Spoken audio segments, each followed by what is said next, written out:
I transmigrated. To be precise, I transmigrated into a novel. This novel is called Business Tycoon. It tells the story of how Gu Yintzi, from a wealthy family, rose from being an illegitimate son to become a business tycoon. And Gu Paisai is the biggest villain in the book, a ruthless and vicious female supporting character who ultimately ends up deserted by everyone. In the original story, Gu Paisai became disabled in both legs due to a car accident, was abandoned by her family, and finally died in a dark basement with no one to even collect her body. And now, I stand in the hospital corridor, looking at the pale, gloomy woman in the wheelchair, my heart pounding wildly. Whoever wants this cripple can have her. Anyway, I'm definitely not paying the medical bills. If it really comes down to it, you hospital people can just will her out to wait for death. A sharp female voice pierced through the ward corridor. I quickened my pace and walked in, just in time to see a wheelchair being pushed out fiercely, almost crashing into me. Sitting in the wheelchair was a thin woman. Her long black hair hung messily in front of her face, making her look like a lifeless statue. If it weren't for the slight rise and fall of her chest, I would have almost thought she was dead. Paisai, it's not that auntie is cruel. The woman spat in the direction of the wheelchair. Think about it yourself. What's the point of living like this now? I frowned, stepped forward, pulled out a tissue, and wiped the spit from the hair of the woman in the wheelchair. Pushing aside her long hair revealed a pale but delicate face, a high-bridged nose, thin lips. Even with her eyes closed, it was clear she was a beauty. Ma'am, I turned to the harsh woman. This is a hospital. Please watch your words and actions. Oh, another busybody? The woman looked me up and down. Who are you to her? I am Dr. Su Tian, a doctor here. I straightened my back. The patient needs rest now, please. Rest? The woman interrupted sharply. Gu Paisai is nothing but a cripple now. Her legs are paralyzed. Her company went bankrupt. Even her fiancé ran off. If I were her, I would have long since. How much does she owe in medical fees? I suddenly asked. The head nurse answered in a low voice. Over 9,800. I took out my phone and checked my balance. It was just over 10,000. This was my recently paid salary. I had originally planned to get a new phone. I'll pay it. I looked directly at the woman. Since you don't want her, then I'll take her. Silence fell instantly in the ward. The woman in the wheelchair finally opened her eyes. Her ink-black pupils swept coldly over me before quickly lowering again. The head nurse grabbed my arm. Dr. Su, don't be impulsive. I know what I'm doing. I patted her hand and turned to the woman. So what do you say? The woman looked at me as if I were crazy. Huh? Never seen a fool willing to take a cripple home. Fine, if you want to play the bleeding heart, take her away. Just don't bother me again in the future. With that, she clicked away on her high heels. I let out a long sigh, squatted down to be eye level with the woman in the wheelchair. Hello, my name is Su Tian. I'm a doctor at this hospital. Are you willing to come home with me? She lifted her eyes, her gaze as sharp as a knife. Why? Because I chose my words carefully. I think being alive is always better than being dead. She gave a cold laugh, then returned to that lifeless demeanor. Gu Paisai's belongings were pitifully few, just a few changes of clothes and a dead cell phone. As I pushed her wheelchair out of the hospital, she remained silent the entire time, like an exquisite doll. My apartment is small, 1 bedroom and 1 living room, barely enough for 2 people. After entering, I pushed her to the center of the living room. From now on, this is your home. She looked around, a sarcastic smile touching the corners of her mouth. Dr. Su, how much is your monthly salary? Renting this kind of place and supporting a cripple too. I ignored her sarcasm. Are you hungry? I'll make you something to eat. Not hungry, she answered stiffly, turning her wheelchair to face the window, leaving me with her cold back. I shrugged and went straight to the kitchen and cooked 2 bowls of noodles. When I brought them out, I found she was still in the same position, motionless. Eat something. I placed the noodles on the coffee table. It's braised beef flavor. She finally turned around, her gaze falling on the bowl of noodles, then shifting to my face. Su Tian, what do you want out of this? I snapped apart the disposable chopsticks. Peace of mind. Ridiculous. She scoffed, but reached out and took the chopsticks. We ate the noodles in silence. The only sound in the room was the slurping of noodles. Halfway through, she suddenly put down her chopsticks. It tastes bad. I smiled. If it tastes bad, why did you eat half a bowl? Her expression stiffened, and she turned her face away. It's too salty. Sleeping arrangements became a problem that night. I only had one bed, and Gu Paisai absolutely refused to let me help her change. I'll do it myself. She gripped the wheelchair armrests tightly, an unnatural flush rising on her pale face. Are you sure? I raised an eyebrow. There are no accessibility features here. Get out, she said through gritted teeth. I had no choice but to leave the bedroom, leaning against the door outside, listening to the sounds within. First, the sound of the wheelchair scraping against the floor, then the rustle of clothes, followed by a dull thud. Don't come in, she yelled sharply, stopping me as I was about to open the door. I can manage on my own. Another 10 minutes passed, then a barely audible okay came from inside. Pushing the door open, I saw Gu Paisai already lying in bed, the covers pulled up to her chin, revealing only her tense face. Clothes were scattered on the floor. The wheelchair lay tipped over on its side. Good night, I said softly, tucking the corner of the blanket for her. She closed her eyes, her long lashes casting shadows on her face. In the middle of the night, I was woken by the sound of suppressed sobbing.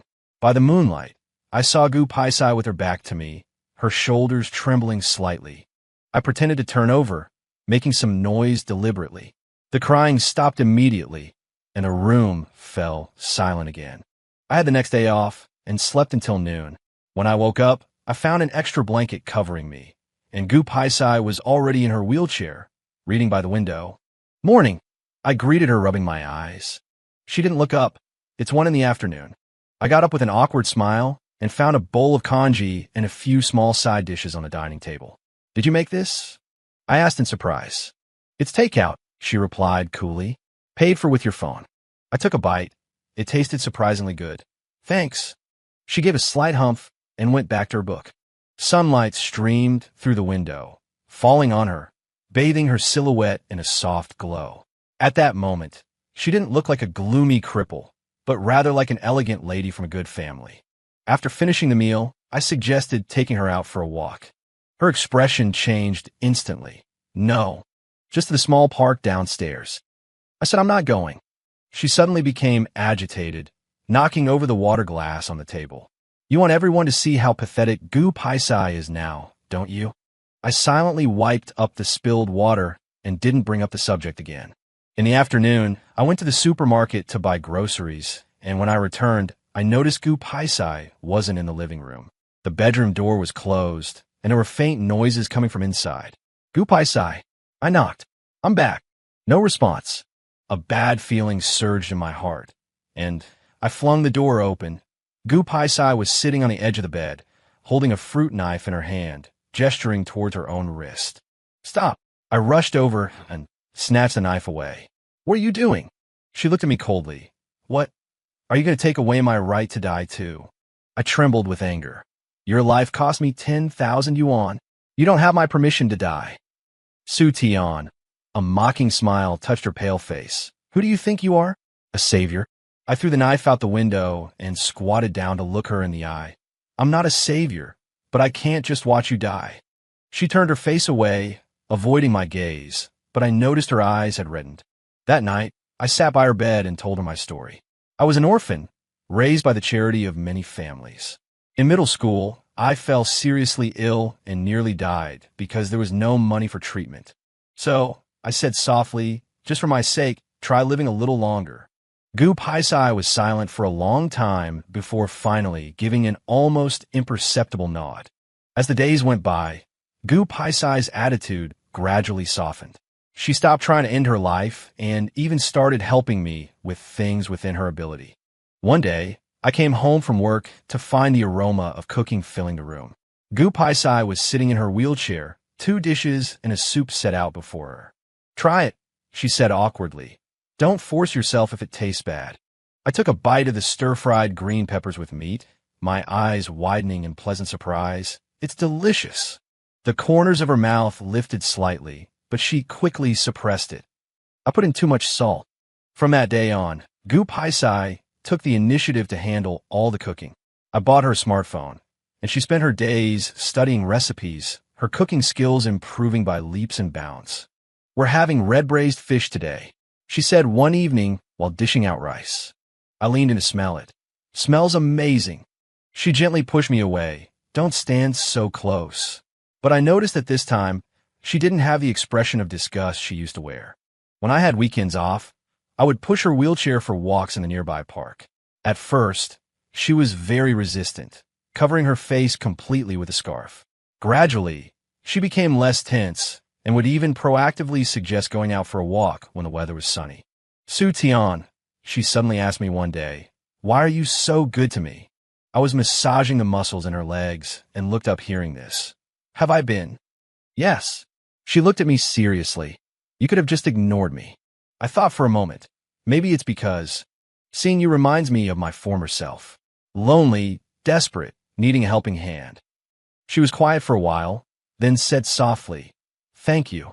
Those two words were like a piece of candy, making my heart tremble with sweetness. Gu Paisai changed more and more. She started paying attention to her appearance, tying her long hair into a neat ponytail. She would text me when I worked late, asking when I'd be home. She even developed the habit of making me a cup of honey water every day. But I noticed she would sometimes stare blankly at her legs, her eyes terrifyingly gloomy. "Do you want to stand up again?" I asked her directly one day. I know a very good rehabilitation therapist. "No." She cut me off coldly. "Don't waste your effort." I didn't bring it up again, but I secretly contacted the therapist and booked an appointment for the following month. Things took an unexpected turn on a rainy night. I worked very late that day, and it was pouring outside. My colleague, Dr. Zhang, offered to drive me home. "Thanks so much," I said, sitting in the passenger seat. "Otherwise, I'd have been soaked to the bone." "Dr. Zhang smiled. "Don't mention it, we're colleagues." When we reached my door, I invited her upstairs for a cup of tea. As soon as we entered, we saw Gu Paisai waiting by the door, her face dark. "Who is she?" she asked coldly, her gaze as sharp as a knife. "Dr. Zhang awkwardly extended her hand. "Hello, I wasn't asking you." Gu Paisai snapped, turning to me. "Su Tian, care to explain?" Confused, I said, "He's my colleague. He just gave me a ride home because of the rain." She sneered, turned her wheelchair back into the bedroom, and slammed the door hard. After seeing Dr. Zhang off, I pushed open the bedroom door and found Gu Paisai sitting by the window, her back to me, her shoulders trembling slightly. "Gu Paisai," I called her softly. She spun around suddenly, and I was shocked to see tear tracks on her face. "Su Tian," her voice was hoarse. "Do you despise me for being disabled?" Only then did I understand what she was thinking, and my heart ached for her. "Nonsense." "Then why?" She gripped the armrests of her wheelchair tightly. "Why did you let someone else bring you home? I can't pick you up. I can't even bring you an umbrella." I knelt down and took her hands. "I don't care about those things." "But I care," she almost shouted. "I hate myself like this. How I wish I could lock you by my side, make you rely only on me." Her words made my heart race. In the moonlight, her pale face held a morbid flush, her eyes obsessive and wild. At that moment, I saw the real Gu Paisai, not the docile housewife, but the obsessive, gloomy villain from the original story. "Gu Paisai," I said softly, "it's you I like, not your legs." She froze, tears sliding silently down her face. I leaned closer and pressed a gentle kiss to her lips. "Do you understand now?" Her eyes widened, then she grabbed the back of my head and deepened the kiss. After our relationship was confirmed, Gu Paisai became even clingier. She'd suddenly call me over to taste something while cooking in the kitchen, then steal a kiss. She'd send a flood of messages when I was on night shift, asking when I'd be home. She even started researching physical therapy and secretly began doing leg exercises. "Want to stand up now?" I teased her. Her ears flushed red. I hugged her happily. "That's great. I've booked a physical therapist for next week." "No rush," she interrupted me. "Let's celebrate your birthday first." Only then did I remember my birthday was coming up. On my birthday, I worked late overtime. When I got home, I found the house pitch black. "Gu Paisai," I fumbled for the light switch, only to find the power was out. "Here." Her voice came from the bedroom. I followed the sound and found a few candles lit in the bedroom. Gu Paisai was sitting on the edge of the bed, a lopsided cake placed before her. "Happy birthday," she said softly. It's my first time making a cake, so it might not look very good in the candlelight. Her face looked exceptionally soft. I noticed the burn marks still on her hands, and my nose stung. "Thank you," I choked out. "I love it." She smiled, and it was the most beautiful smile I had ever seen. Just as we were about to cut the cake, the power suddenly came back on. The lights flared brightly, revealing the utter mess in the kitchen: spilled cream, scattered utensils, and distinct drag marks on the floor. Only then did I realize that Gu Paisai must have fallen, crawled back in her wheelchair, and insisted on finishing the cake. Gu Paisai. I hugged her, my heart aching. She whispered in my ear, "Su Tian, I love you." Our days were sweet and peaceful until the day the doorbell suddenly rang. An unfamiliar man and woman stood outside the door. The man was tall and handsome, the woman gentle and lovely, carrying bags of gifts in their hands. "Yes?" I asked, confused. "Hello," the man said politely.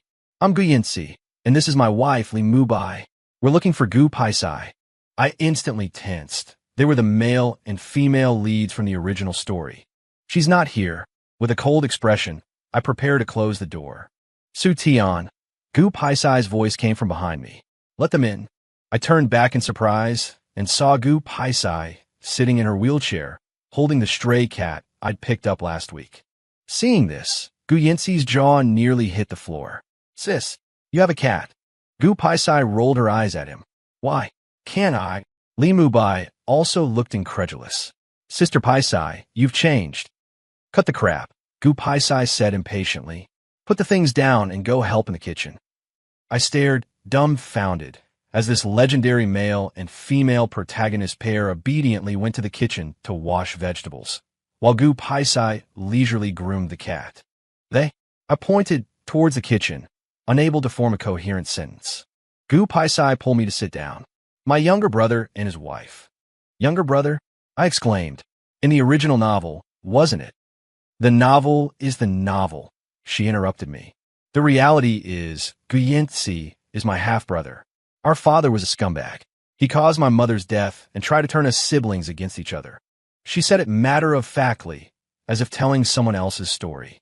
During the meal, Gu Yinsi took out a bank card. "Sis, this is 40 million. Gu Paisai snatched it. "Right, I appreciate the thought. I'll take the money. And while you're at it, buy this apartment for me." Gu Yinsi. Li Mubai. Me. After the meal, the siblings talked alone on the balcony. I vaguely heard Gu Yinsi say, "Sis, you've changed." Gu Paisai's voice carried an unprecedented softness. Because I've met someone I want to protect." After seeing the guests off, Gu Paisai held my hand and said, "Su Tian, come with me to rehabilitation training next week." I looked at her, pleasantly surprised. "Are you sure?" "I'm sure," she kissed me. "I want to stand proudly beside you." Under the moonlight, her eyes shone like stars. I knew that gloomy Gu Paisai had completely disappeared, replaced by a brand new Gu Paisai who deeply loved me. In a main story. Epilogue 1. My happy life with Gu Paisai. 1. Rehabilitation training. The day Gu Paisai decided to start rehabilitation training, the weather was fine. Sunlight streamed through the curtains into the bedroom. When I woke up, she had already dressed herself and was sitting in her wheelchair, waiting for me. She wore loose sweatpants and a black t-shirt, her hair tied in a high ponytail, looking energetic. "We're going today?" I rubbed my eyes, somewhat surprised. She nodded, her fingers unconsciously rubbing the wheelchair armrest. "Didn't you say you scheduled an appointment with a therapist?" I rolled out of bed, crouched in front of her, and took her hand. "Are you sure?" She pressed her lips together. Her gaze flickered for a moment, but quickly became firm again. "I can't stay like this forever." I smiled, leaned in, and kissed her forehead. "Okay, I'll go with you." The rehabilitation center had a good environment. It was spacious, bright, and well-equipped. The therapist's surname was Lin, a woman in her 30s, professional yet gentle. She performed a detailed assessment on Gu Paisai and then created a training plan. "The muscle atrophy isn't too severe," but the nerve damage will require slow recovery. Dr. Lin told me. The initial phase will be very hard. You need to encourage her a lot. I nodded and looked at Gupai Sai. She sat on the training bed, her eyes lowered, her expression calm, but I knew she must be very nervous inside. The first day's training was simple, just passive joint movement and mild muscle stimulation. Even so, Gupai Sai was in so much pain that sweat beaded on her forehead, her fingers gripping the bedsheet tightly, knuckles turning white. If it hurts, cry out. I stood beside her, my heart aching terribly. She shook her head, gritting her teeth and holding on. It's nothing. After the training ended, her face was frighteningly pale, and she looked like she'd just been pulled from the water. I squatted down to help wipe her sweat, but she suddenly grabbed my wrist, her voice low and hoarse. Su Tian, am I useless? I froze for a moment, then shook my head. Nonsense. You're the strongest person I've ever met. She didn't speak, just leaned against my shoulder and sighed softly. 2. Standing up for the first time. The training lasted for 3 months. Gupai Sai's progress was slow, but she was indeed getting better bit by bit. Her legs started to regain sensation.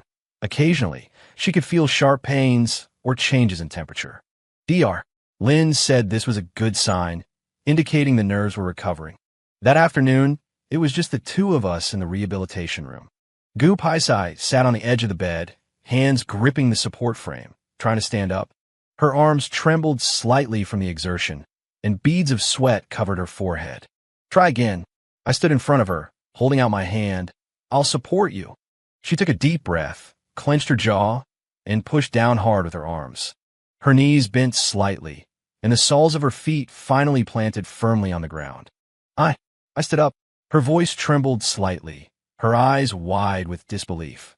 Yes, you stood up. I was so excited I almost jumped, quickly steadying her waist. Steady now, don't rush. Her legs were still shaking, but they were indeed supporting her own weight. Although it was only for a few short seconds, she had truly stood up on her own. Su Tian. She looked up at me, her eyes red-rimmed. I did it. I pulled her into a hug. She leaned fully into my embrace, her body trembling slightly with emotion. Yes, you did it. I kissed the top of her head. I knew you could. That night, we made an exception and opened a bottle of red wine to celebrate. Gupai Sai sat on the sofa, while I squatted in front of her, gently massaging her calves. Does it hurt? I asked. She shook her head, looking down at me, then suddenly reached out and touched my face. Su Tian. Thank you. I smiled. Thank me for what? Thank you for not giving up on me. I took her hand and said earnestly, Gupai Sai, I will never give up on you. She didn't say anything, just lowered her head and kissed me. 3. Daily life together. Gupai Sai's legs continued to recover well. Although she still couldn't walk for long periods, she could now move slowly with the help of a walker. Our life gradually got back on track. She started learning to do more housework and even took up baking. The first time she baked cookies, she nearly blew up the kitchen, filling the whole house with the smell of burning. When I rushed in, she was frantically trying to turn off the oven, her face smudged with flour. It's a failure, she said, somewhat frustrated. I couldn't help but laugh, walking over to wipe her face. It's okay. It's always like this the first time. She frowned, but I wasted the ingredients. Want to try again? I suggested. She nodded. After struggling for another afternoon, she finally baked a batch of barely edible cookies. Although they were misshapen, they tasted all right. Success. A rare, childlike smile spread across her face, her eyes bright. I picked one up, tasted it, and teased her deliberately. Barely passable. She glared at me. Then don't eat it. I leaned in closer with a smile and kissed her. But my girlfriend made them. No matter how bad they taste, I have to finish them. The tips of her ears turned slightly red, and she gently pushed me away. Smooth talker. Gupai Sai's younger brother, Gu Yintsi, occasionally visited us. Each time, he brought a pile of nutritional supplements, saying they were for his sister's recovery. Gupai Sai verbally complained about it, but she always put the items away carefully. Have you always been close with your brother? I asked her. She was silent for a moment, then said, Actually, he was always very good to me. It's just that I was too stubborn before. I nodded, didn't ask further. Until one day, Gu Yinsi suddenly asked me, Dr. Su, what about your family? Do you want to have a meal together? I froze for a second, then smiled and said, in this world, I'm an orphan. I have no family. Gu Yinsi looked a little embarrassed. Sorry. It's all right. I waved my hand dismissively. I'm used to it. Gu Paisai, who was listening nearby, suddenly spoke up. Su Tian. Come home with me this weekend, she said. Home? I didn't understand at first.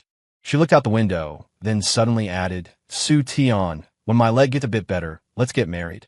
My hand trembled. What did you say? She turned her head, her eyes serious. I said, let's get married.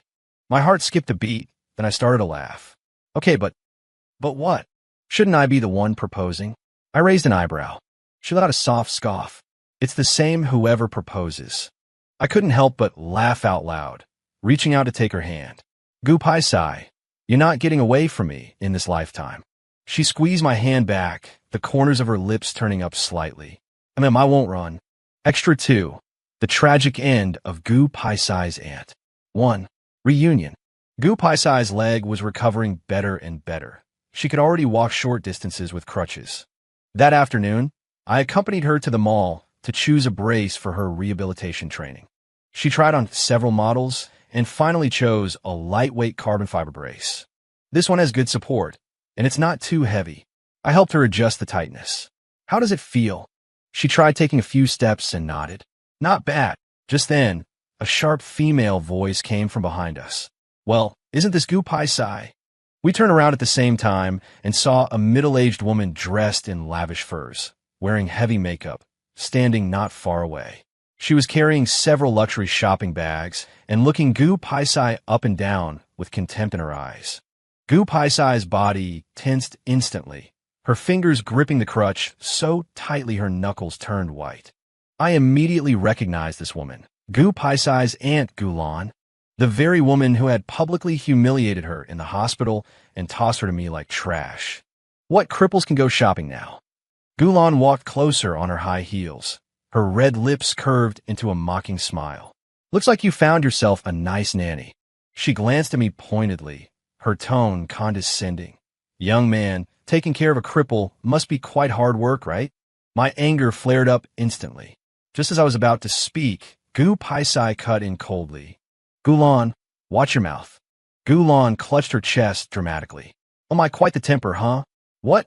Now that you have someone backing you up, you dare talk back to me?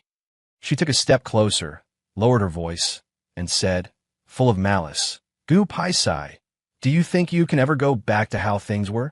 Stop dreaming. You're just useless now. Even your parents don't want you. Gu Paisai's face turned pale instantly, but she didn't back down. Instead, she gave a cold sneer. Gulan, you'd better pray you stay this smug forever. Gulan was momentarily stung by her gaze, then flew into a rage out of embarrassment. You, ma'am. I stepped directly in front of Gu Paisai, my tone icy cold. If you harass my girlfriend again, I won't hesitate to call security. Gulan paused for a second, then scoffed. Girlfriend? Huh. Gu Paisai, I guess a clueless, poor doctor like this is all you deserve. She tossed her hair, turned, and left haughtily. Before leaving, she deliberately bumped Gu Paisai's wheelchair. Gu Paisai's body swayed, and I quickly steadied her. Are you all right? She shook her head, her gaze dark as she stared at Gulan's retreating figure, and said softly, Su Tian, let's go home. On the way back, Gu Paisai was very quiet. I knew what she was thinking. Gulan's appearance had undoubtedly torn open the scar she had struggled to heal. In the evening, after I came out of the shower, I found Gu Paisai sitting in front of the computer in the study. The cold light from the screen reflected on her face, making it look particularly sharp. What are you looking up? I walked over and rubbed her shoulder. She didn't look up, her fingers tapping a few keys on the keyboard. Gulan. I leaned closer to look. On the screen was a business investigation report. Several beauty salons under Gulan's name were suspected of engaging in illegal medical procedures and were under investigation. She's made a lot of dirty money opening beauty salons these past few years. Gu Paisai sneered. Using substandard fillers passed off as imported goods and performing microplastic surgeries illegally. Several customers have already complained. I frowned. Is it that serious? More than that. She opened another file. She also evaded taxes and cooked the books. The amounts involved are not small. I was a bit surprised. How did you find this out? She finally looked up at me, a faint smile playing on her lips. Su Tian, do you think I've spent these years in the business world for nothing? It was only then I remembered Gu Paisai used to be the head of the Gu Corporation. Even though she had stepped down now, her connections and methods were still intact. What do you want to do? I asked. She closed the laptop, her eyes cold. Make her pay the price. A week later, Gulan's beauty salons were raided and 3 locations were shut down. After the news broke, her clients demanded refunds en masse, and business partners quickly pulled their investments. Worse still, the tax authorities targeted her accounts, uncovering nearly 10 million in tax evasion. Gulan panicked. She started pulling strings everywhere, even contacting Gu Yinci, humbly begging for her help. Yinci, you have a good relationship with your sister. Can you ask her to show mercy? Gulan was almost crying on the phone. Annie knows she was wrong. It was my fault before. Gu Yinci hung up directly and immediately told Gu Paisai about it. Sis, Gulan is looking for you. Gu Yinci's tone was complicated. It seems she's truly run out of options. Gu Paisai was in the kitchen making coffee. Hearing this, she didn't even look up. What does it have to do with me? Gu Yinci sighed. Her assets have been frozen. Her house is about to be auctioned, and I heard she's drowning in debt. I sat on the sofa, listening silently, without a shred of sympathy in my heart. Back then in the hospital, how had Gulan treated Gu Paisai? She wished Gu Paisai would die. Now that it was her turn, she knew how to beg for mercy. Gulan's end was even more miserable than we had imagined. Her beauty salons went completely bankrupt, and she was saddled with enormous debts. Creditors came knocking daily demanding payment. She had to sell her mansion and luxury cars and move into a small, dilapidated apartment. More ironically, those high society friends she used to fawn over, not a single one was willing to help her now. One evening, while Gu Paisai and I were having dinner at a restaurant, we happened to run into her. She was wearing cheap clothes, her hair messy, her makeup crude, completely devoid of her former arrogance. Seeing us, her eyes darted away, and she lowered her head and quickly walked away. Should we follow her? I asked. Gu Paisai shook her head, took a sip of her red wine, and said lightly, "There's no need." Her expression was calm, showing no satisfaction of revenge, nor pity, as if looking at an insignificant stranger. I knew that to her, Gulan was no longer worth mentioning. On the way home, Gu Paisai suddenly said, "Su Tian, I decided to take over part of the Gu family's business again." I was stunned. "But your legs?" "It won't be a problem." She smiled. "Besides, Gu Yinci is exhausted. I want to help him." I squeezed her hand. "Whatever you want to do, I'll support you." She leaned against my shoulder and whispered, "Thank you." I kissed her forehead. "For what?" "For giving me the courage to start over." I laughed and held her tighter. "Gu Paisai, your best days are still ahead, and those who hurt you will reap what they sow." Extra 3. Gu Paisai's perspective. I hate this world. Ever since the car accident, my legs became 2 useless burdens, devoid of any sensation. And the people who once surrounded me, family, friends, my fiancée, vanished from my life as if fleeing the plague. The day my aunt came to the hospital, I pretended to be asleep. "Whoever wants this cripple can have her." Her voice was shrill and piercing. "I won't pay a single cent for her medical bills." I had expected it. The Gu family had always been like this, ruthlessly pragmatic, devoid of affection. Just like how my father abandoned my mother for power, just like how I once schemed to suppress Gu Yinci to secure my own position. Karma, that's all. I waited calmly for death to claim me, until that doctor named Su Tian crouched in front of me and bought me for 10,000 yuan. 1. Why did he save me? Su Tian's apartment was tiny, 1 bedroom, 1 living room, with old, worn-out furniture. When he wheeled me inside, his face carried a foolish kindness. "From now on, this is your home." "Home?" I sneered. What home could a cripple have? He cooked noodles for me, disgustingly bad, but I ate them anyway because I was starving. That night, when he tried to help me change clothes, I nearly exploded with rage and drove him out. I can do it myself. But I couldn't even manage such a simple task. When I fell from the wheelchair, the pain blinded me, but I bit my lip hard, refusing to let out a sob. By the time Su Tian rushed in, I was curled up on the floor like a dying dog. Get out! My voice trembled. Don't look at me. He didn't say a word, just silently carried me back to bed and then cleaned up the mess on the floor. At that moment, I hated my own helplessness more than ever. 2. He's so annoying. Su Tian was an irritating man. Every morning, he'd nag endlessly. What do you want to eat today? Want to go out for some sun? Let me massage your legs, okay? I brushed him off impatiently, but gradually, I grew used to his presence. One day, while he was at work, I picked up a fruit knife and pressed it to my wrist. What's the point of living as a burden? But the moment the blade touched my skin, the door lock clicked. Gu Pai Sai. Su Tian burst in, snatched the knife away, his face deathly pale. What are you doing? I glared at him coldly. My life is my own. He was shaking with anger. Your life cost me 10,000 yuan. How ridiculous. A broke doctor playing the hero. But that night, he sat by my bed and told me his own story, growing up in an orphanage, nearly dying alone in his dorm when he fell ill with no one to care for him. So, he said, just live a little longer. For me, I turned away from him, tears soaking the pillow. 3. He made me weak. I started cooking for Su Tian. The first time I tried frying an egg, I burned the pan, filling the apartment with smoke. He rushed in to turn off the stove, but I snapped at him. Who told you to come in? Laughing, he wiped the grease from my face. I'll teach you next time. Gradually, I learned to make porridge, stir fries, and even bake small cookies. Every time I watched him eat with relish, a strange sense of satisfaction would well up inside me. This wasn't right. I used to be the head of the Gu Corporation, ruthless and feared by everyone. Now I was like a housewife, circling the stove. More alarmingly, I actually started looking forward to him coming home from work. That night, it was pouring rain. Su Tian was brought home by a female colleague. This is my colleague. I stared at the woman's hand resting on his arm, my chest tightening as if constricted by a viper. What right did she have to touch him? After Su Tian saw her off, I completely lost it.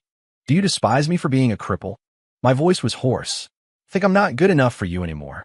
He froze, then immediately pulled me into a tight embrace. Gu Pai Sai, it's you I like, the person. I bit his shoulder and burst into tears. It was so humiliating. To think I'd lose control over something like this. Rehabilitation therapy was excruciatingly painful. But every time I wanted to give up, I would see Su Tian standing not far away, his eyes bright as he watched me. Keep going. He mouthed the words. So stupid. But it was him, just like that, who got me through the most painful days. When my foot touched the ground firmly for the first time, Su Tian hugged me, his eyes rimmed with red. You did it. Leaning in his embrace, smelling the familiar scent of disinfectant on him, I suddenly felt. It's truly good to be alive. Now Su Tian sleeps beside me, his breathing steady. I gently stroke his brow bone, remembering the question he once asked. Gu Pai Sai, do you regret meeting me? Regret? I leaned close to Su Tian's ear and whispered, Su Tian, don't even think about getting rid of me in this lifetime. He curved his lips into a smile in his sleep, unconsciously tightening his arms around my waist.